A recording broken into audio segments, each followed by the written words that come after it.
Hey everybody, I'm your host Eric Mueller, and welcome back to the Eric Mueller Show, the podcast where we explore what makes any successful person's inner clock tick. You're in for a good one today. I'm interviewing Marquis Murray, the founder and CEO of Ditto. His company aims to create clarity around the work done inside of organizations through creating standard operating procedures, systems and processes, and automation to make work easier. In nearly 15 years in the industry, Marquis has seen one thing that hasn't changed: the rate at which burnout and stress are affecting agency owners and operators. He strives to solve this problem by assisting you and your team in building the systems around your everyday processes so that you can finally break the plague on unpredictability in your business. I'd also like to wish each and every one of you a very happy new year.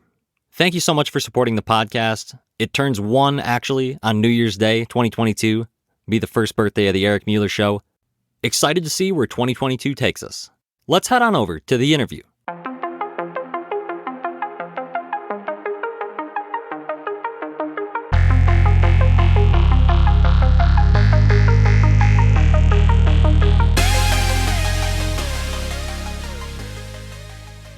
All right, so welcome back to the Eric Mueller Show, podcast where we explore what makes any successful person's inner clock tick.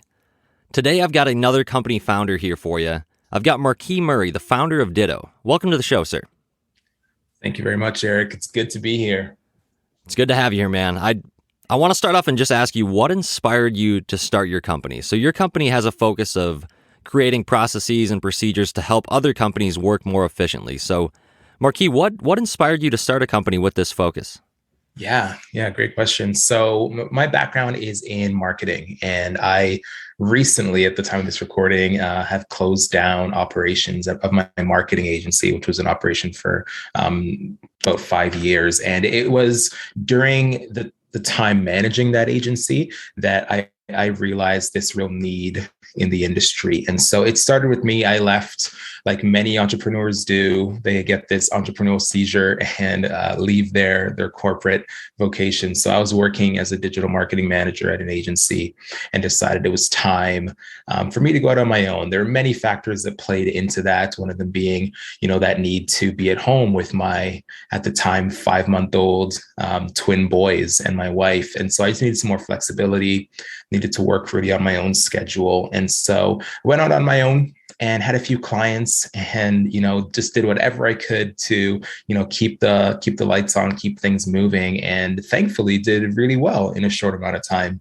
And as the business grew, as more clients came in, I had to bring on additional team members. And so I hit LinkedIn and Upwork and places like that just to contract new talent. And it was through, this, transition of the business where I realized the amount of time that I was now devoting not to the skilled work that the clients were hiring me to perform, but to the onboarding of these new team members, to the answering of questions and trying to, translate, things through process that up until that point for several months, I've been doing on my own. And I just knew them to be the way that the business ran. And so I was answering a lot of the same questions.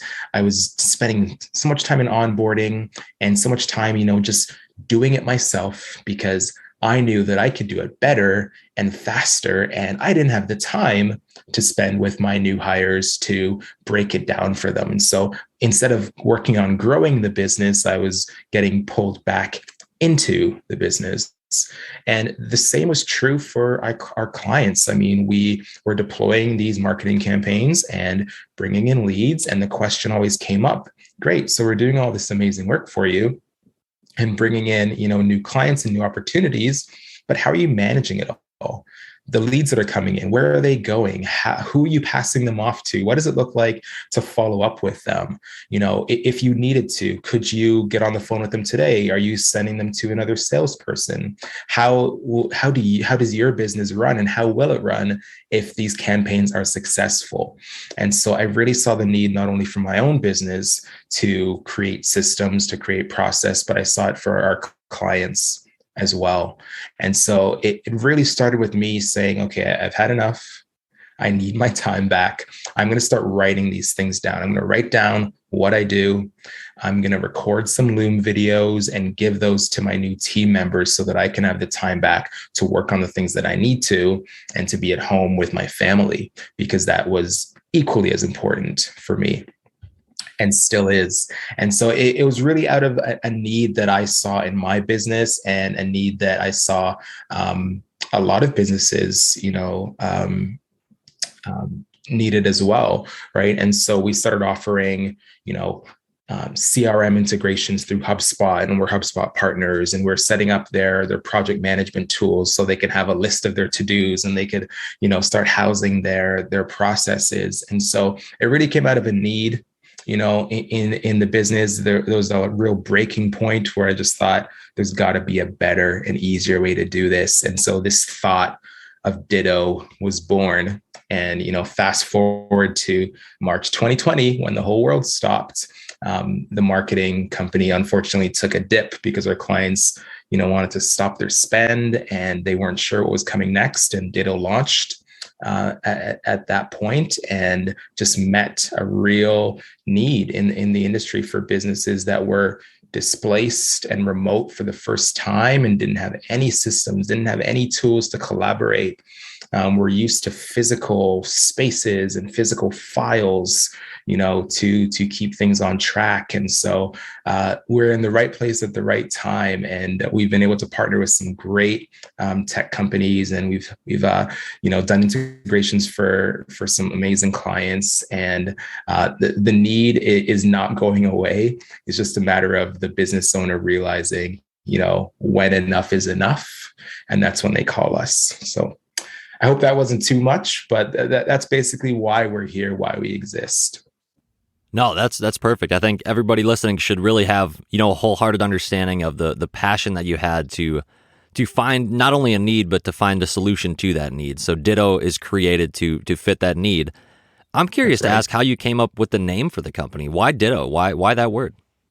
Yeah, I mean, Ditto itself, means to duplicate or, repeat the action or statement of another person. And so it was just really fitting, right? And Ditto's whole, mandate is to help owners and operators live the life of freedom that they started their businesses to achieve, right? And so we want to work with you to duplicate yourself, duplicate your processes, duplicate your resources, duplicate your people power, right? And so really, honestly, like the name came to me in the middle of the night.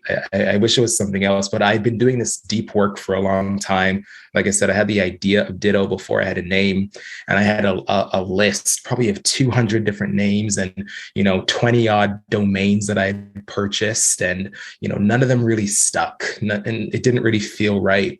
And I was sleeping in my bed, and I woke up in the middle of the night with the name, and I ran to GoDaddy and I purchased the domain, and that was it. I just decided that that's the one I was going to move forward with. It just resonated really well. I think that's really, it's really cool story. Because you think about it as a business owner, if anybody's listening that has a current business, you've got some people listening that I know want to be entrepreneurs, but those that own their business, you probably have thought a time or two that it would help to have just another of me, one more of me to duplicate. So I think the mission that you have, Marquis, I think is really important for business owners, because to scale, I think that's another important piece that your company achieves is increasing the scalability of one's business. So implementing those SOPs, the standard operating procedures, to help scale, I think is really key. Are there any tips you've learned along the way here to make scaling easier for yourself as an entrepreneur, or other success stories where you've seen businesses succeed in that way? Yeah, I would say first and foremost, don't wait to start documenting. Don't wait until you have 3 team members. Don't wait until you're in a growth stage to start documenting and, refining your processes. You have a process, whether you think about it that way or not. And for a lot of business owners, when they get going, I was guilty of this, right? We are the ones that are good at it. We are the subject matter experts. We house all of that information in our brains, right? We call it institutional knowledge. And, they wait. They say, I don't have the time, or, when I bring on some people, when I need to implement systems, then I'll do it. And what they don't realize is that it becomes more and more complex the longer that you wait. And so my advice would just be to start today. Start really simple. For me, it was recording Loom videos. As I was performing tasks for clients, I would record my screen and put that in. Asana is our project management tool of choice, and I would put them in there and I would say, hey everyone, take a look at this. This is how you do this task. And so in the future, when it came to me needing to delegate, it was, oh, there's already a video for that, go watch it. What we often will also encourage our customers to do, if they're curious about how to get started, is just to write down like what your job is. What are all the things that you do from Monday to Friday or Sunday night to prepare for the week? Right? Just write all of those things down. What does it look like when I check my email? Which of the things are important for me? How do I, run payroll? How do we, prospect? How do we run our initial sales calls? How do we build a campaign? There are so many things, within businesses that the owners know how to do, and they're doing their best to pass down that information, but they fail because it's not consistent, it's not repeatable, thus it's not scalable. Right. And they just wait too long and they're left with this mess of things and people waiting for them, and turnover is high because the processes are not in place. What they expected the culture and the company to look like is not what they saw on the other side. So I would just say start simple, start with your role, start with how you do your job, start with how the company runs, and move on from there. And building off of that, Marquis, do you think it's also important to include the rationale behind the how, like the why? I know that you read certain things about people are more motivated if they know why they're doing a certain task. What are your thoughts on that? Is that important, or is that how do we deal with that? Yeah, I think it depends on what it is. I mean, there are things like when it comes to administration that it's just, this is what we have to do. We pay our bills, we bill clients, we receive invoices. I think there are non-negotiables that just you need in any business to keep running. But there are definitely areas for improvement. And so I'll often say that, just because there is a process in a system in place and people are following it and using it, it doesn't mean that it's the right one. Right. Sure. There are opportunities to improve it. Right. There are opportunities to, refine it. There are opportunities to try out new ways of doing those things. So that's kind of the advice I would say, is like, be open to, changing things, be open to a new way of doing things. And as you resource your team and as you rely on them, a good practice to get into is to look and see how you're doing those things. Share these processes with your team, ask them for their input, and encourage them that as they are taking over these processes, if they've found a new way of doing it that is more efficient, right, to update those processes as well, so that we can continually grow and scale and, be as effective as well as efficient as we possibly can be. Right. And earlier you mentioned Asana and HubSpot. So you've mentioned a few companies that you've partnered with as your company Ditto. So I just want to ask a little bit, if we could maybe just kind of tease out just a few of the cool things that you can do with each of these organizations, or how do they help people stay organized? How have they helped you make Ditto what it is today? Yeah, I mean, a lot of the work that we do with our partners. So we partner with Asana, HubSpot, Miro, PandaDoc, DataBox, tools like that are all about, automating work and making things easier and, focus on collaboration and productivity. And so with something like HubSpot, we've been partners for years, implementing the tool and creating automated workflows within those tools.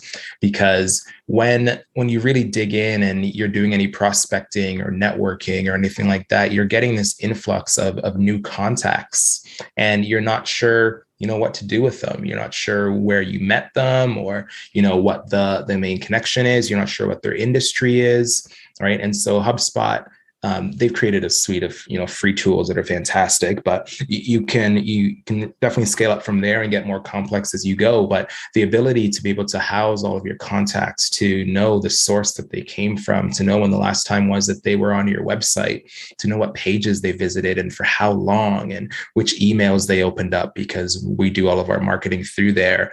And when they visit a certain page and fill out a form, right, that they get a series of emails, or if they download one of our lead magnets, they're put into another workflow that, educates them on the company, and we can see their activity over time and then send them the right messages at the right time. We can get on a call and book with them and see their full life cycle all in one place. Like it's unmatched, right? Anyone who doesn't have a CRM, I would say you're doing yourself a disservice. And then, with a tool like Asana, we implement this for, solopreneurs, entrepreneurs, medium-sized businesses, enterprise-level businesses, and we integrate it with a lot of the other tools that they use. So if you are a Microsoft shop and you're running, SharePoint and, DevOps and things like that, and you have permissions that you need to set for your different roles and, levels of management, right? We can integrate those tools and automate the provisioning and deprovisioning of users within that as well. I mean, and that's like super high level, or sorry, more granular, I should say, right? And then we can get super high level where it's just, you need a place where you can manage all your tasks and projects, right? Like simply put, that's what we use Asana for. We manage our pipeline that syncs to HubSpot in there. We have our SOPs that are in Asana. We manage all of our project life cycles in Asana. We track our billables and our non-billables inside of Asana as well. So there is so much that you can do within there when it comes to even tracking time for your team members, doing resource management, and checking capacity, so that when you're in your sales process, that you can start a project at X date, and you're going to have people to fulfill the roles needed in that project. So these tools, what they do is they really give you visibility into the business, visibility into the areas where you need to be spending a bit more time and focus, and let you know what your opportunities are as well. Yeah, I think that's a great point too, of the website of which pages are your customers looking at, and how can you possibly convert them into a paying customer if it's reached that point. I think that's super important to think about if you're a business owner. Absolutely. And also, like, just kind of on top of that too, do you have like just one favorite workflow automation, or something that you were to say, if someone listening is like, I need to start automating my business in some way, what would be the first thing I do? Would you say, immediately go to email, or what? I guess, where does your mind go with that, Marquis, as far as what is the number one focus, or what is your favorite one to focus on first? Yeah, this might be a bit unconventional, because when we hear automation, we think about robots and, AI and things like that. And though those things are important, we use them in the business every single day. One of my favorite tools that helps me to speed up and automate a lot of the work is a tool called Text Expander.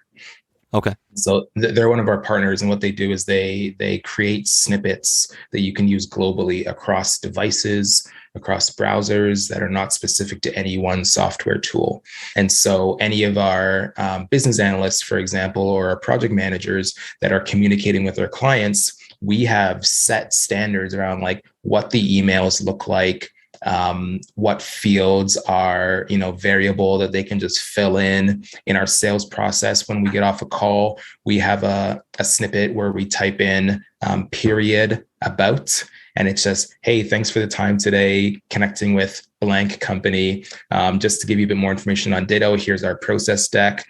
Here's our YouTube channel. Here's our podcast. Here's our Ditto story, why we got started, right? Thanks so much. Use this link to book your next call. So just that, like at each stage in our cycle, we have one of those snippets that anyone on our team can access. Mm-hmm. And it keeps us all on the same page, keeps the brand consistent, it keeps the voice consistent. And so that's probably one of my favorite ones. Obviously, there are hundreds in our HubSpot and within Asana that we use daily. But I would say that would have to be my favorite one, the one that I rely on and lean on the most. Yeah, no, I think that's a really solid point to focus on first. So I appreciate you sharing that, Marquis. Yeah, of course. So I also want to ask you a little bit more about your personal background with Ditto in terms of the Ditto story, one might say. So Yeah. if you read on the website, and I'll tag all these links on the show notes, everybody, thinkditto.com, along with some of the partners, Asana and HubSpot, that he's mentioned, so you can check those out. But if you read Marquis' story, he talks about how he rarely loses things, how he throughout his life has always had a place for his keys, his phone, wedding ring, etc. Yeah. I'm curious, Marquis, what if someone's listening and they're like, man, I lose things all the time. Like, I don't have anything in order. Like, what is your advice to them for if they're a business owner and they feel that way? How can they start just like very small with like starting to create some organization in their company? Yeah, that's a really good question. It does differ, but I've always been a firm believer, and this is on our website too, that there's a place for everything and everything in the right place, right? And so the founding story, you can read it at blog.thinkditto.com, but the story starts out with, I rarely lose things. When I come home, I put my wedding ring in the same place. We generally know where our shoes always are, right? They're always at the front door. If we need to, create, dinner, we know where our pots and pans are. We know where our knives and forks are. We know where our underwear is, right? Like it's in that one drawer. And so there is a place for everything. But when it comes to business, we seem to forget that, right? Yeah. Where do our processes go? Where do I track my tasks? Where do I house my contacts? How do I train my team? How often are we doing, performance reviews? Or when we have a meeting with a prospect, what does the template look like that we use? Where do we house our notes? And these are the things that businesses are overlooking, and it's often all ad hoc. And any new person that's coming in, they have their own way of doing things. And so we never really create any standards. So I would say that as the business owner, as the leader in the business, it is your responsibility to document and create those standards. And like I said earlier, it starts with how you do your job, because the goal of any entrepreneur is not to continue doing the job that you started your business, right? Doing, right? You don't want to be doing the same thing, 5-10 years or into the future, right? You want to be able to delegate those things and, bring on new people so that you can focus on continuing to grow the business. So that's where it definitely starts. If you don't have any, operating procedures, something really simple you can do is open up Google Docs and just start a new document, writing things out. Or you can open up a spreadsheet and, you can link all your relevant documents there. But one thing that does help a lot of people get started in the beginning, like we already talked about, sharing videos and, writing documents. But for me, as a kid, this is where, like, when I really think back to where it all came from, is like drawing things out, right? If you can't describe it, if you can't write it down, if you can't really and truly get that thought out of your head, like, get a piece of paper, get a pencil or a pen and draw out the workflow, right? You start at point A, and point A, if we're talking about something like how to make toast, right? It's go to the bread, open the bag, take out the bread, put it in the toaster, set the time, press the lever or the button, right? Wait for it to be done. When it pops up, careful, it might be hot. Yeah. Put your butter on it, right? So it's things like that where when we really think about what we do, it's often easier just to like draw it out and, have some fun with it before we, get too into the process step by step. But that's where I would say definitely start. And just to continue with that analogy, we often get this, reservation from our customers too, is like, I don't know where to start, or like how much is too much, because with process, you can get really deep into it. And using the same example, it's, we've documented how to make toast, but where do you store your bread? Is it in the fridge? Is it in the cupboard? Is it in the pantry? What kind of bread is it? Is it sourdough? Is it white bread? Is it whole wheat? Right? What setting do you put the toaster on? And those are the things that separate companies that have solid processes and those that do not. Because defining every little bit and, really making it clear how we do things in this business is what will separate the teams that grow from the teams that, stay and remain stagnant. So there's so many different avenues that we can explore, but I hope that something came out of my terrible analogy around making toast. And I'm probably going to have some people disagreeing with me on that, but that's how we often will look at it, and we'll break it down to our customers. Oh, absolutely. I think it's a great analogy because I think, it kind of harkens back to your earlier point of just start early, start creating a flow chart or a word map of how to get there. And you can always add more detail to it later, like where to store the bread or, how to clean the toaster. I mean, you can always add more, but if you never start and then you immediately start to try to make this super detailed plan, it's going to feel very overwhelming. Yeah. So I think that's a really important lesson for anybody, that has a business, probably to just start small, right? And another thing too is you don't have to start by documenting. You don't have to, write everything down and have it all perfect. If you have a notepad in your phone, or you're using like an audible recorder on your phone, it can be, hey, document how to do A, B, and C, right? Just having that backlog, that running list of things that that you need to think about, you need to document eventually, you'll need to have someone else eventually do for you, even starting as simple as that. Don't think about process, don't draw it out, don't do any videos, but what are the things that I do? Just have that backlog, and then you can chip away at that slowly, or, bring in your team to brainstorm and think, team, how do we do this? What does this look like? What's the most effective way to do it? And use the resources that are around you to better document and roll those processes out. Right. I think those are all very good points. And anybody listening now that thinks, hey, I got a little lost there or something, just rewind it back and listen to it again, because I think there's such profound messages within there of just starting early, how to start small and plant that seed. And it could be overwhelming. I mean, I just think of, the processes. I work in a pharmacy currently, and I mean, there are so many different things that could be written down that are not. And if I were to start doing that right now, I'm thinking, wow, like that, I don't really know where to begin on some of those tasks. I mean, you just have to start small and kind of build it out slowly. So I think, Marquis, those are great examples. I think, people very much appreciate hearing that. So great. I want to take just a little bit of a different focus for the remainder of the interview here and just talk a little bit more about your personal entrepreneurial journey. So, kind of you've explained the roots of Ditto and kind of what, inspired you to start A, that company, but B, kind of what transitioned you out of your traditional job at first.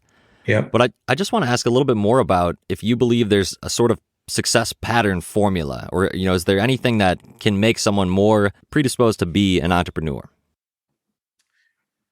Oh boy. Yeah. There's a couple things that I can share, and I'll often talk about this resource that I can really and truly say changed my life and my perspective on business. And if you haven't read it, do yourself a favor and go to Amazon and purchase The E-Myth, or The E-Myth Revisited by Michael Gerber. Basically, the premise of the book is that he's speaking to this owner. Her name is Sarah, and she runs a company called All About Pies. And she, formerly was a baker for another bakery, and, got fed up with doing this job, working for her terrible boss, and wanted to do it on her own. And she started this bakery, and she was running the shop, and customers were, catching wind of these amazing pies that she was baking, and business was booming. And she was, describing to Michael Gerber in this book how, entrepreneurship isn't what she thought it was going to be. Right. And so Michael goes on to describe three people. There is the technician, which when Sarah was a baker working for someone else, she was the technician doing the skilled work, growing the company, doing and delivering those services. Then there's the manager, or the overseer, that understands how to do the job of the technician, but isn't as skilled in it. They're just responsible for overseeing. And then there's the entrepreneur, the person who at one point did it, understands it, but is now removed from the day-to-day processes. So the first step I would say is understanding which of the three you are. Because if you're the technician, but you don't have any desire to manage people or to oversee and vision cast and to, bring on staff and, do all the admin and all the back end things that are required of you, then it might not be a good fit. And so Sarah's problem in this book is that she is now not only baking the pies, but she's running the cash. She's prepping for the next day. She's cleaning up at the end of the night. She's doing the accounting. She's doing the payroll, and she never leaves the shop, and she's miserable, right? She started this business so she could experience freedom, and she's created a job for herself that she hates. Yeah. And so that's the problem that we see quite a bit. So it's understanding which of those people you are, right? And doing the work, doing the research ahead of time to educate yourself and understand what will be required of you as you take this step and, step out of yourself. And so, just to tie back to my story a little bit, is I was this marketing manager, and I was responsible for the sales. I was responsible for planning the campaigns, meeting with the clients. On occasion, I would be the photographer because we didn't have one available, and I would resource and bring in the production team, or I'd bring in a copywriter. And so I'm doing this work, and I can say that, in the job, I outgrew it really quickly, didn't really gel with the team. And even at the time, I tried to implement some processes, and the team and the owners were so resistant to it. And I had what, Michael Gerber in his book, describes as the entrepreneurial seizure, right? Where you're like, I can do this for myself, right? And so thankfully I'd had some business experience prior to that. And so I more or less knew what I was getting into. But I would say to start out small. If you're looking to make that transition from something that is full-time into working for yourself, is start small, start now. Get a few clients, do the weekend thing, or do stuff in the evenings. Some people call it the side hustle, right? Work on that, grow it, understand where you want to take it, understand what's required of you. And if that requires, additional training or schooling or, coaching, I would say explore those avenues first, because a lot of people are unaware of just exactly what is involved with the actual ownership and running the business. And they get put into a place where they've created this job for themselves that they hate. It has terrible hours, no benefits. And right, they start to, think, maybe it was better where I was. And so those are just a few of the things. I hope I answered part of your question there. Oh, absolutely. I think that, it kind of ties in with in reading your bio. Really, it sounds like you had some similar feelings like that in your career too. Like even creating your company. You started to feel like, you just created yourself a job now that it doesn't have paid overtime. It doesn't have, PTO. It doesn't have benefits. Exactly. I'm wondering now, so you've created, procedures and processes that have helped you, take more of that off of you and put it on other people to help. How many hours a day do you think you work on average now? Or could you just describe or outline your typical entrepreneurial day? Yeah, like now I know exactly how much I work, because I track every single task, every single meeting that I attend. And so on average, I'm working between 8 and 9.5 hours a day. And sometimes just with time zones, I'll have to stay up a bit later to meet with a team member that's overseas or a client that we're onboarding. But the typical day right now for me is, I have young kids, and so we'll get up in the morning and it's all about them. We're getting them ready. They got breakfast. We're getting them off to school. By 8:30, they're on the bus. They're out the door. I'm in the basement. I'm exercising. And so I'll get on my bike and I'm reading at the time, or if I'm lifting some weights, I'll have, an audiobook in my ears. And so I'll spend time taking care of me first. Because another trap that entrepreneurs fall into is that they make it all about the business. They get so overwhelmed and so busy that they start neglecting themselves. And that's a dangerous place to be in, because that's not what you envisioned for yourself when you first started. You thought you were going to be taking trips, and you thought you were going to be, playing video games all day, or, going for walks all day, and, doing all these fun and exciting things. And you become a slave to your business. And so I always make sure to take time for myself in the morning. After my workout, I'll have my shower. I typically won't eat breakfast, but I'll have just something quick, some water, maybe some yogurt and some oats. And then I'm at my desk by usually 9:30. And I'm looking through emails to see if there's anything I need to action. And then I'm in my Asana to see what, happened the night before, if there's anything I need to look at or again, action. But my task list is already set up for me. I know what I'm doing for that day.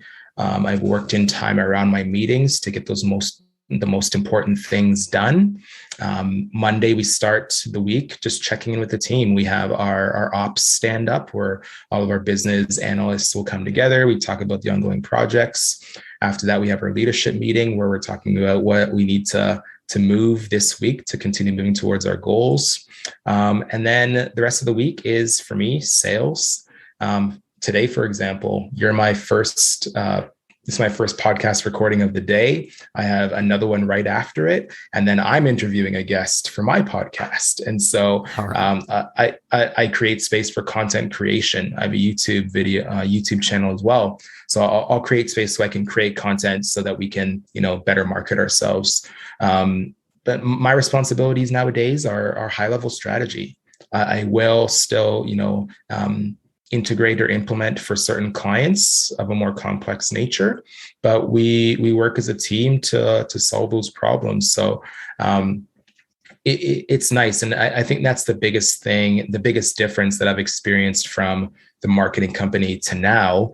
And really the reason I started my business is I can take a day off. I can take a week off. I can take time off and know that my business is still running. My project managers are going to be communicating with our clients. My business development manager is handling sales, overseeing operations. Our client success manager is interfacing with our clients and, managing the inner team. Our marketing is working and on autopilot. I can take time away. I can step out of this and things do not fall apart. Right. So that's why we do it. And I can say that that's the biggest, change and biggest success so far to date is, creating a business for myself and not a job. Yeah. And there's a huge distinction to be made there. Right. And so, so much I can say on the topic, but, it's nice to be at the point where your dreams are being realized. Right? Why you started your business, it's all unfolding in front of you. And if I can encourage anyone listening today, it's, do all the things you need to do right now. Don't wait. Don't wait till you grow. Don't wait until next year. Take the time now, block off your calendar, go away with a notepad and a pen and write this down. Make time for yourself, because if you wait, you're never going to realize it. And you're going to be, 5-10 years into this and realize you hate what you're doing because you never actually got to, live the life that you envisioned for yourself when you first started. Yeah.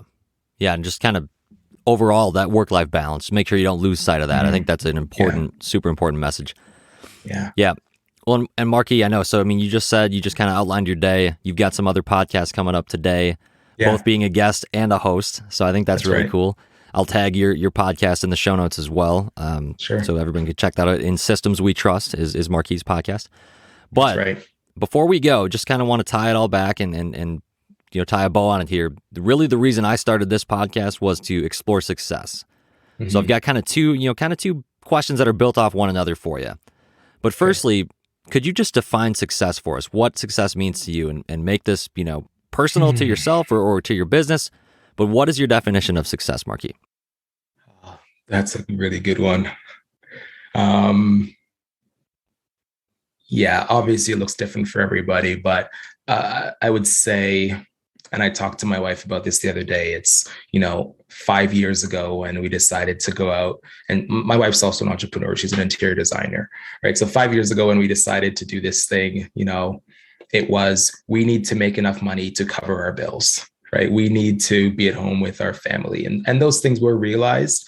And then the next milestones were, man, I can't wait till I can hire someone. I just need one person to help me with this, right? And now we have, close to 20, team members and growing, monthly as business grows. And so for me, success is just realizing and really appreciating, where you came from, and reflecting on those things. If you're not working to be, better today than you were yesterday, then you're remaining the same. But I would say that's really success. And for something a bit more, tangible, I guess, is, obviously there's the inflow of clients you're going to experience. There's revenue and, profit margins that you want to maintain. And if those are your goals, then great. Did you reach your goal? Yes or no? Right. But for me, and I know a lot of people will feel this because we hear it all the time, is like that feeling you get on, a Sunday night, right? When work's coming tomorrow, you've got a million things to do. Some people call it the Sunday scaries, and Mondays. Oh, I hate Mondays. I love Mondays. Honestly, I really do. And I couldn't say that a year ago. I really couldn't, because I dreaded it. I would stay up all night on Sunday, prepping and doing what I needed to do. And, as you bring on, team members and grow and scale, I think a measure of success for me has been, how am I feeling on Sunday night? Am I staying up to prep for the week? Or do I know that Monday morning is going to come and I'll have more than enough time because I have my team to help me, right? So Sunday nights don't happen for me anymore. I come into Monday. I usually don't start work until like 10 a.m. on Mondays, because I'll take a bit more to walk. I'll go down by the water and just reflect. I'll exercise. I'll take a longer shower. I'll read a book, when I'm not on the bike, right? For me, that's success, right? Like money, yeah, sure.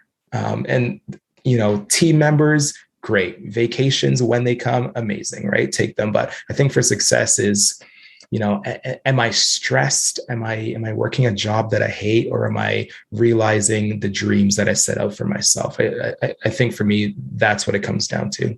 Yeah. I think that definition really resonates with me as well. And that Sunday analogy, I think that's really great. Everybody, make sure you think carefully about that. And how are you feeling on Sundays? I think, assuming you work Monday, but I think that's really great.